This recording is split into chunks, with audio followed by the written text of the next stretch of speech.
हरियाली तीज भारत के उत्तरी और पश्चिमी भागों में महिलाओं द्वारा मनाया जाने वाला एक महत्वपूर्ण त्योहार है। यह त्योहार मुख्य रूप से सावन मास में आता है, जब प्रकृति हरी भरी हो जाती है और मानसून का आगमन हो चुका होता है। इस पर्व का मुख्य उद्देश्य भगवान शिव और माता पार्वती की पूजा अर्चना करना है, जिनका मिलन इस दिन हुआ था। हरियाली तीज का यह व्रत सुहागिन महिलाओं द्वारा अपने पति की लंबी उम्र और परिवार की सुख शांति के लिए रखा जाता है। अब हम इस पर्व की पौराणिक कथा और इसके महत्व के बारे में विस्तार से जानते हैं। हरियाली तीज की पौराणिक कथा। हरियाली तीज की कथा भगवान शिव और माता पार्वती की प्रेम कहानी से जुड़ी है। कथा के अनुसार माता पार्वती ने भगवान शिव को पति रूप में पाने के लिए घोर तपस्या की थी। पार्वती जी का जन्म पर्वतराज हिमालय के घर हुआ था। वे जब बड़ी हुई तो उनके मन में भगवान शिव के प्रति गहरा प्रेम उत्पन्न हुआ। उन्होंने निश्चय किया कि वे केवल शिव जी को ही अपने पति के रूप में स्वीकार करेंगी। माता पार्वती की तपस्या इतनी कठोर थी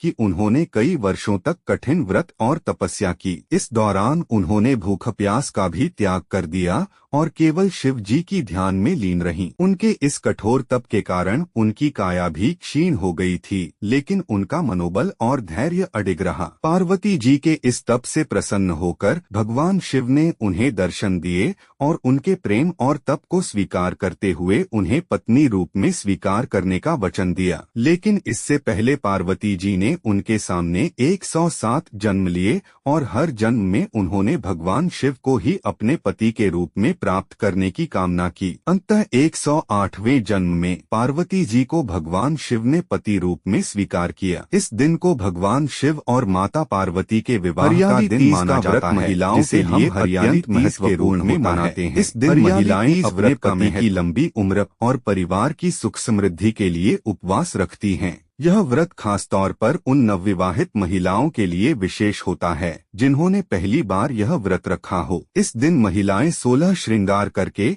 नए वस्त्र धारण करके भगवान शिव और माता पार्वती की पूजा करती हैं। व्रत का अनुष्ठान इस प्रकार होता है कि महिलाएं दिन भर निर्जला व्रत रखती हैं और रात्रि के समय शिव पार्वती की कथा सुनती हैं। इसके बाद पति के हाथों से जल ग्रहण करके व्रत खोलती हैं। ऐसा माना जाता है कि इस व्रत को करने से उनके पति की उम्र लंबी होती है और वैवाहिक जीवन में सुख शांति बनी रहती है। हरियाली तीज के दिन महिलाएं 16 श्रृंगार करती हैं। यह श्रृंगार उनके सुहाग का प्रतीक माना जाता है। इसमें काजल, बिंदी, मेहंदी, चूड़ियां, पायल, बिछिया आदि शामिल होते हैं। मेहंदी लगाना। इस दिन हाथों पर मेहंदी लगाने की परंपरा भी बहुत प्राचीन है। महिलाएं एक दूसरे के हाथों पर मेहंदी लगाती हैं और यह मान्यता है कि मेहंदी का रंग जितना गहरा होगा, पति का प्रेम उतना ही अधिक होगा। झूला झूलना। हरियाली तीज के दौरान झूला झूलने की भी परंपरा है। महिलाएं पेड़ों पर झूला डालकर झूलती हैं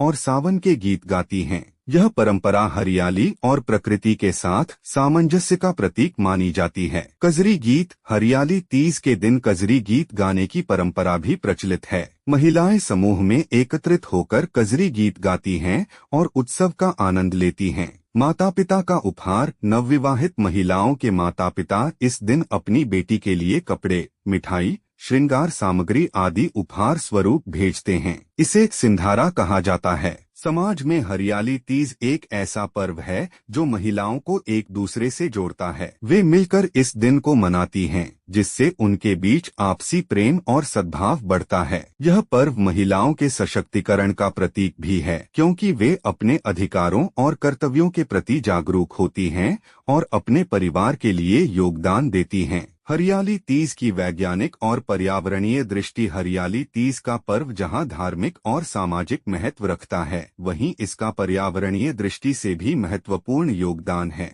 यह त्योहार सावन मास में मनाया जाता है, जब चारों ओर हरियाली फैली होती है। इस पर्व के दौरान महिलाएं प्रकृति के करीब आती हैं, झूला झूलती हैं, पेड़ों के नीचे बैठकर पूजा करती हैं। यह पर्व प्रकृति के प्रति प्रेम और संरक्षण का संदेश भी देता है। हरियाली तीज के इस पावन अवसर पर हम सभी को यह संकल्प लेना चाहिए कि हम अपने समाज में प्रेम, शांति और सद्भाव को बढ़ावा देंगे और अपनी संस्कृति और परंपराओं का सम्मान करेंगे। इस त्योहार को मनाते हुए हमें यह भी याद रखना चाहिए कि हम अपने पर्यावरण का संरक्षण करें और हरियाली को बनाए रखने के लिए प्रयास करते रहें। इस प्रकार हरियाली तीज का पर्व न केवल धार्मिक दृष्टि से बल्कि संपूर्ण मानवता और प्रकृति के लिए भी अत्यंत महत्वपूर्ण है। बोलो हर हर महादेव। अगर आपको वीडियो पसंद आए तो वीडियो को लाइक और चैनल को सब्सक्राइब जरूर और कमेंट बॉक्स में हर हर महादेव जरूर लिखें करें। धन्यवाद।